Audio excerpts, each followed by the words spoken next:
eu preciso já dar a boa noite e as boas-vindas à Marcela Vasconcelos, que já está posicionada. E ela tem uma entrevista especial hoje sobre um assunto polêmico, um assunto que dominou as pautas dos principais sites de notícia, que é uma polêmica envolvendo a vereadora Maísa Leão, o vereador Felipe Correia. Teve um estranhamento entre ambos, a vereadora se posicionou, o vereador também, daqui a pouco a gente vai ver, mas a entrevista é com a vereadora Maísa Leão, que está junto com a Marcela. Boa noite, Marcela, e bem-vinda. Boa noite, Igor. Boa noite, professor Onofre. Boa noite você que já nos acompanha. Cuiabá, Várzea Grande, Nova Mutum. Esse foi o assunto do dia nos bastidores da política e nós, é claro, vamos abrir hoje o SBT Notícias conversando, Igor, com a vereadora Maísa Leão, que vai explicar para você que nos acompanha o que aconteceu, o que motivou essa tensão na Câmara de Vereadores entre ela e o vereador Felipe Correia. Vereadora Maísa Leão, boa noite. Obrigada por conversar conosco e, por favor, já conte para quem nos acompanha o que aconteceu. Vamos fazer uma breve retrospectiva. Onde nasce o motivo dessa tensão, vereadora? Obrigada, Marcela. Boa noite, Igor. Boa noite, professor Onofre e todos que nos assistem. Na verdade, essa tensão nasceu de uma reunião na presidência. Essa reunião foi chamada pelo presidente Chico 2000 para conversar sobre o quórum na Câmara, porque houve em várias sessões, está havendo essa falta de vereadores dentro do plenário e algumas vezes a sessão precisa ser suspensa. Os vereadores que sempre chegam cedo, que abrem a sessão, e eu sou uma delas, estavam se sentindo ali muito incomodados. Inclusive, o vereador Demilson Nogueira falou: olha, eu não vou mais ficar segurando o quórum. Para nós é muito difícil, a gente tem que pedir para ir ao banheiro. Falar: olha, você pode entrar para eu poder ir ao banheiro, senão vai ser suspensa a sessão. E ali cada um tinha um momento para se expressar. E eu fiz um vídeo nas minhas redes sociais falando: 10h45, acabou a sessão, sem quórum, e eles se sentiram incomodados. Alguns vereadores começaram a falar sobre esse incômodo de expor. E não é a minha intenção, eu tenho um excelente relacionamento com todos ali, de muito respeito, mas chegou um ponto do insustentável e eu dei exemplos. Eu falei, por exemplo, tem vereador que chega 11 horas da manhã e ainda fica saindo para fumar. Tem vereador que chega tarde, não chega para a abertura da sessão e fica lá dentro no cafezinho. E daí o vereador Felipe Correia falou: olha, a única pessoa que fuma aqui sou eu, se você está falando de mim, cita meu nome. Ele estava sentado um pouco distante de mim. Eu falei: sim, é você. Você chega às 11 da manhã e ainda sai para fumar, não fica no plenário. Isso dificulta para nós, não é só você, os outros também, como eu estava dizendo. Ele falou: não me exponha, não fale sobre mim. Eu sou um excelente amigo, mas eu posso ser um péssimo inimigo. Eu perguntei para ele se ele estava me ameaçando. Achei essa conduta muito estranha, porque ele não é uma pessoa desse tipo de comportamento. E daí outros vereadores começaram a falar por cima sobre isso, de não expor os colegas. E aí o vereador pegou e falou assim: eu não sou o velhinho do seu prédio.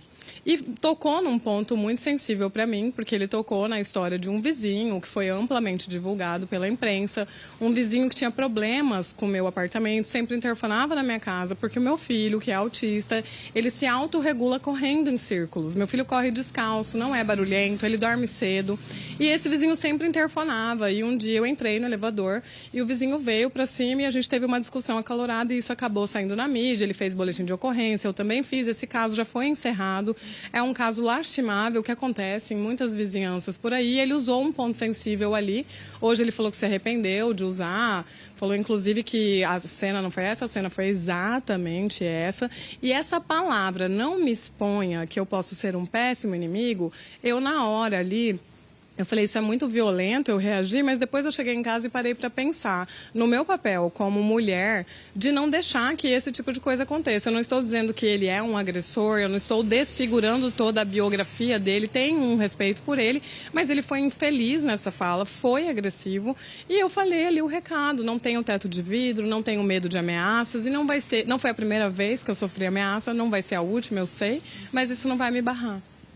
Em um ano eleitoral, vereadora, a senhora identifica, né, essa atitude de que forma, né? Por ser mulher, se fosse um homem seria diferente. A senhora também sempre tem essa defesa das mulheres, por esse motivo expor, entendendo que não é um perfil do vereador, mas diante dessa especificidade de ser um ano eleitoral, foi um motivo a mais para uma exposição? Eu penso que o vereador que estava ao meu lado, que era o Demilson Nogueira, falou a mesma coisa que eu. Falou que não iria mais tolerar atrasos e que iria começar a citar nomes na imprensa. E aí, a hora que vem para uma mulher falar, alguém tem coragem de ter um rompante. Então, eu vejo o rompante, sim, como um rompante porque sou mulher. E daí vem aquela história de, hoje, na hora da entrevista, ele falou, é mentira, não é assim. Isso ocorre, né? Difamar a mulher, a palavra dela contra a dele, dizer que não foi bem assim, que foi ingênuo de entrar num debate comigo porque eu queria usar isso de trampolim eleitoral. E eu não preciso e não quero, porque eu acho que é um ano de mostrar trabalho, não é um ano para esse tipo de discussão. Então, eu estranhei o comportamento dele e, como mulher, jamais deixaria um comportamento como esse passar batido. Um vereador que era democrata, migrou para o PL. A senhora vê também alguma interferência nesse sentido, vereadora, no posicionamento? Eu achei estranho ele checar o celular para lembrar dessa história do velhinho, como ele falou, não é nem um velhinho, tá? É uma pessoa, um profissional, um advogado, que tem, sim, uma idade mais avançada, mas não é um velhinho. Eu achei estranho ele recobrar isso, sabe? E usar isso para me atingir ali naquele momento. Esse não é um comportamento típico do vereador. Vai representá-lo, vereador? Não vou representá-lo, olhando e respeitando o histórico de vida que ele tem. Não o vejo como um agressor. Ele é uma pessoa educada, ele é uma pessoa que está sempre ali cordial entre as pessoas, mas ele ultrapassou todos os limites na fala dele de não queira que eu seja seu inimigo, e eu acho que é o suficiente o que foi feito. Muito obrigada, vereadora Maísa Leão, por conversar conosco ao vivo. Igor, professor Onofre, a vereadora está aqui em um compromisso pessoal e mesmo assim encontrou espaço para conversar, para trazer aqui a fala dela. Eu sei que a gente também tem aí preparado a fala do vereador. Eu fico aqui conversando com ela. Se tiver alguma pergunta, algum questionamento aí do estúdio, fiquem à vontade. Obrigado, Marcela. Vamos ouvir agora o vereador. Na sequência, Onofre, vamos comentar este caso. Agradeço a vereadora por gentileza. O vereador, como já antecipou a Marcela, o vereador Felipe Correia, ele respondeu sobre esse tema, sobre este assunto, e disse que a vereadora Maísa quer palanque. Vamos ver o que disse o vereador. Quando me posicionei, disse que sei fazer críticas, que sei me defender, mas que nunca desrespeitei um colega aqui deste plenário, e vocês que são da imprensa têm ciência disso. E disse que não desrespeitei, Luciano, colegas da imprensa, porque, graças a Deus, antes de assumir como vereador, eu fui assessor e vi erros e acertos. Uma coisa que ficou clara para mim é que todos estes que estão aqui no plenário, por mais que eu não concorde com a posição deles, são seres humanos. Então eu disse isso a todos os colegas ali presentes.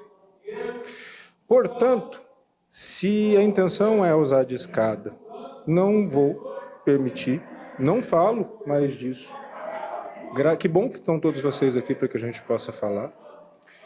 E que Deus a abençoe. Eu não quero o mal dela e não pretendo alimentar dentro de mim o desejo de que ela se dê mal. E estou falando isso porque não vou permitir ser contaminado. Se a intenção é me arrastar para um conflito, não vou para esse conflito. E também não vou me estender. De volta aqui no estúdio, o que eu quero chamar a atenção no comentário é que a Câmara de Cuiabá, Onofre, ela não decepciona, né? Você pode ter certeza que ela não vai decepcionar. Perceba que a origem disso tudo é um corporativismo que existe entre alguns vereadores para cobrir, nesse caso, a ausência dos mesmos vereadores no trabalho que eles são obrigados a fazer, que é a falta de quórum. Minimamente se espera, Onofre, que o vereador vá à sessão. É o mínimo que se espera, é que ele vá à sessão. Aí tem uma reunião onde um vereador reúne com os demais para cobrar, olha, vamos trabalhar, vamos vir aqui para a sessão, eu não preciso pedir para ir no banheiro, porque senão vai paralisar a sessão.